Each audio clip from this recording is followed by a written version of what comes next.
प्रिय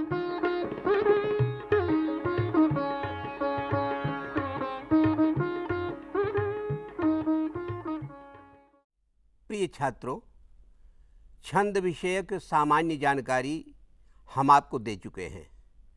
हमने आपको बताया कि किस प्रकार छंद का विकास एक वेदांग के रूप में हुआ, लेकिन आगे चलकर लौकिक संस्कृत कविता में भी छंद अत्यंत लोकप्रिय हुआ, क्योंकि लेखन के जो दो रूप विकसित हुए, गद्य और पद्य, उनमें पद्य का निर्माण बिना छंद की सहायता के संभव नहीं था। इसलिए छंद शास्त्र का भारतवर्ष में बहुत ही वैज्ञानिक पद्धति से विकास हुआ। मैंने आपको उन सारे आचार्यों का संक्षेप में परिचय दिया, आचार्य पिंगल से लेकर के परवर्ती युग में आचार्य केदार भट्ट तक, जिन्होंने कि उत्तरोत्तर संस्कृत में छंद शास्त्र का विकास किया और नए नए छंदों का आविष्कार किया। हमने आपको ये भी बताया था कि जो छंद दो प्रकार के होते हैं, मात्रा और वर्ण के अनुसार व्यवस्थित होने के कारण उनमें जो वार्णिक छंद है वह एक अक्षर से 26 अक्षर तक लंबाई का होता है, लेकिन इनमें से सब कविता लिखने में बहुत ज़्यादा उपयोगी नहीं माने गए और उनमें से जो सबसे उत्तम कोटि के छंद थे उन्हीं का हमारे महाकवियों ने अपने ग्रंथों में प्रयोग किया। तो अब हम जिस छंद का आपको परिचय देने जा रहे हैं वह उसी प्रकार का छंद है जिसका कि संस्कृत कविता में बहुत प्रचुर मात्रा में प्रयोग किया गया है, और उस छंद का नाम है अनुष्टुप। अनुष्टुप छंद एक वार्णिक छंद है जिसके प्रत्येक चरण में 8 अक्षर होते हैं। यद्यपि इसके पहले भी छंद हैं 7 अक्षर के, 6 अक्षर के, 5 के, 4 के, 3 के, 1 के, लेकिन उन छंदों में कोई विशेष काव्य रचना नहीं हुई है। पहला जो अंग्रेजी में कहेंगे स्टैंडर्ड स्टैंजा, स्टैंडर्ड पोइट्री, तो मानक छंद के रूप में सबसे पहले जिसकी प्रतिष्ठा हुई वह अनुष्टुप छंद ही है। मैं आपको अनुष्टुप छंद के उसके लक्षण के विषय में और उसके साहित्य के विषय में विस्तार से बताऊंगा, लेकिन अनुष्टुप छंद के लक्षण से भी कहीं ज़्यादा रोचक और महत्वपूर्ण गरिमामय है उसका इतिहास। उस इतिहास को आपको ज़रूर जानना चाहिए।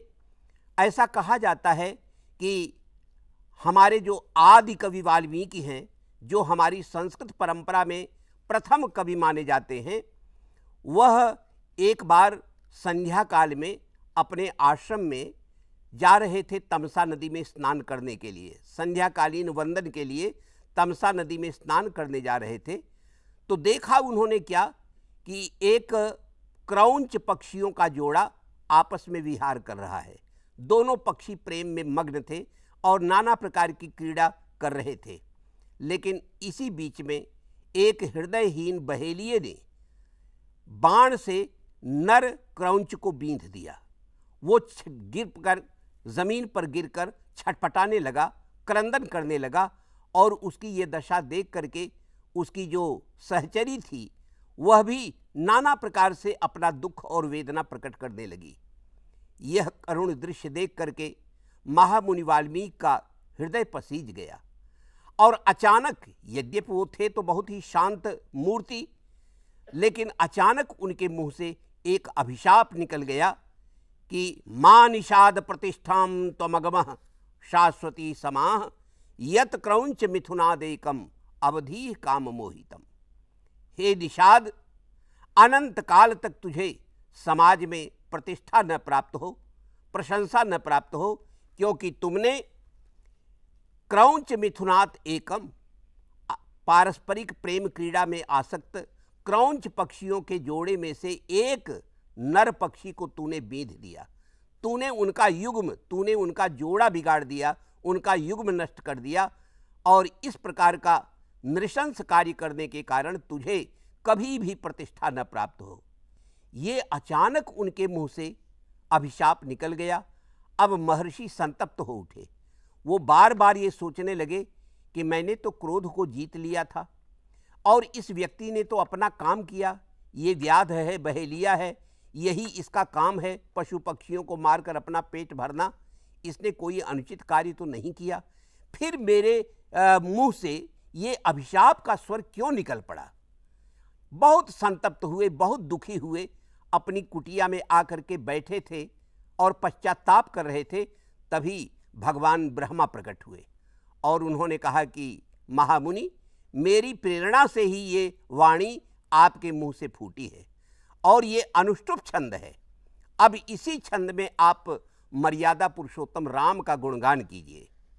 उनकी यह प्रेरणा प्राप्त करके ही ऐसा कहा जाता है कि महामुनि वाल्मीकि ने 24,000 अनुष्टुप छंदों में, अनुष्टुप पद्यों में उन्होंने रामचरित का गायन किया, मर्यादा पुरुषोत्तम राम के पवित्र चरित का गायन किया, जिसे आज रामायण कहते हैं। तो हमारी संस्कृत परंपरा में बच्चों ये महामुनि वाल्मीकि जो है आदि कवि हैं और अनुष्टुप छंद ये आदि छंद है, ये प्रथम छंद माना जाता है।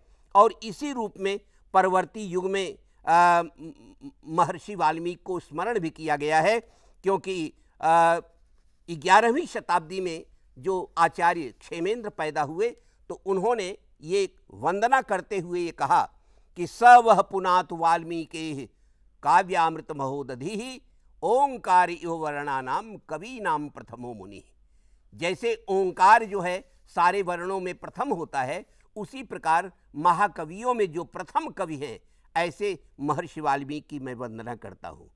तो ये जो है उनका जो शोक था उनके हृदय का, उनकी जो पीड़ा थी, वही श्लोक बन करके फूट पड़ा। बच्चों, हमारे 9वीं शताब्दी में एक महान आचार्य हुए कश्मीर में, जिनका नाम था आचार्य आनंदवर्धन। उन्होंने भी यही बात कही कि काव्यस्यात्मा स एवार्थः तथा चादि कवेः पुरा क्रौंच द्वंद्व वियोगोत्थः शोकः श्लोकत्वमागतः। जो महामुनि वाल्मीकि के हृदय में सोया हुआ, प्रसुप्त पड़ा जो शोक था, वह शोक ही श्लोक बन करके फूट पड़ा और इस प्रकार वेदना से ही कविता का प्रादुर्भाव हुआ। आपको मैं बताऊं कि हिंदी के एक महाकवि जो कि छायावाद युग के सरताज माने जाते हैं और उनका नाम है सुमित्रानंद पंत जी। पंत जी ने भी एक जगह ये लिखा कि वियोगी होगा पहला कवि, आह से उपजा होगा गान, निकल कर आंखों से चुपचाप वही होगी कविता अनजान।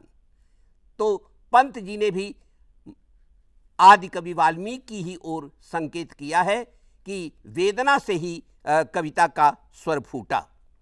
अब ये जो छंद है जिसका अनुष्टुप नाम है, इस अनुष्टुप का धीरे धीरे विकास हुआ और इसको कुछ और परवर्ती आचार्यों ने और भी नाम दिए। कहीं कहीं पर इसको पद्य भी कहा गया है, कहीं कहीं इसको श्लोक भी कहा गया है। और जब पद्य और श्लोक नामकरण इसका किया गया तो इसकी कुछ विशेषताओं को भी हमारे आचार्यों ने बताया। जैसे एक जगह कहा गया है, पंचमम लघु सर्वत्र सप्तमम द्विचतुर्थयोः षष्ठम गुरु विजानीयात् एतत् पद्यस्य लक्षणम।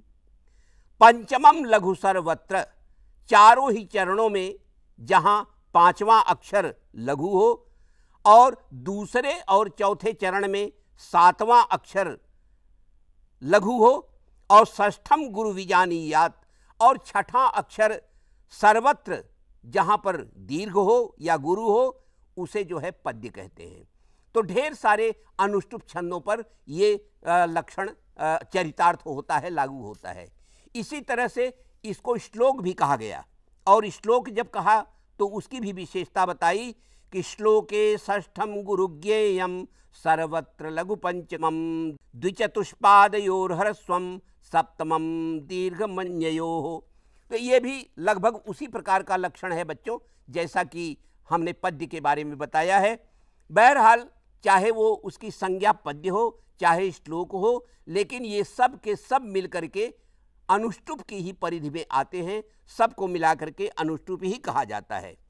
तो अनुष्टुप छंद में कविता का प्रादुर्भाव संस्कृत में हुआ, ये मैं आपको बताना चाहता हूँ। और ये ज़रूर आप इसको स्मरण कर लें कि संस्कृत का अधिकांश जो प्राचीन काल का साहित्य है वो अनुष्टुप छंद में ही लिखा गया। मैंने आपको बताया कि हमारा जो रामायण है वो 24,000 अनुष्टुप छंदों में लिखा गया। आगे चल कर के भगवान कृष्ण द्वैपायन व्यास ने अपना महाभारत, 18 पुराण और 18 उपपुराण, ये सब भी उन्होंने प्रायः इसी छंद में लिखा। ये सारा साहित्य इसी में लिखा गया। इसी प्रकार सारा का सारा जो है, जो हमारा टेक्निकल साहित्य है शास्त्रों का, वो सब अनुष्टुप छंद में ही लिखा गया है। लेकिन आगे चल कर के इस छंद का प्रयोग अत्यंत साहित्यिक स्तर पर भी हुआ और हमारे अनेक आचार्यों ने इस छंद में ही बहुत ही सुंदर, बहुत ही रमणीय प्रकृति का आकर्षण, प्रकृति का वर्णन और नीति और उपदेश के पद्य भी उसमें लिखे। अब आपको एक नीति का पद्य इसमें देखिए सुनाता हूँ, जहाँ पर कवि कहता है सुभाषित में, शैले शैले न माणिक्यम मौक्तिकम न गजे गजे, साधवो नहीं सर्वत्र चंदनम न वने वने, साधवो नहीं सर्वत्र चंदनम न बने बने। हर एक पर्वत पर माणिक्य नहीं होता, हर एक हाथी में गजमुक्ता नहीं होती, हर एक स्थान पर साधुजन नहीं होते और हर एक जंगल में चंदन नहीं होता। ये चारों चीज़ें बच्चों इतना जो है मूल्यवान है और इतना महनीय है कि ये सर्वत्र नहीं उपलब्ध होते, बल्कि इनकी संख्या अत्यल्प होती है। बहुत कठिनाई से ऐसे साधुओं का, ऐसे चंदन का सबका दर्शन होता है। तो मैंने आपको संक्षेप में अनुष्टुप के बारे में क्या बताया? मैंने ये बताया कि अनुष्टुप संस्कृत का प्रथम मानक छंद है जिसमें कविता लिखी गई है। अनुष्टुप एक वार्णिक छंद है जिसके चारों ही चरणों में 8 अक्षर होते हैं। और तीसरी बात ये बताई कि अनुष्टुप को ही पद्य और श्लोक भी कहते हैं, जिनकी कुछ और विशेषताएं होती हैं।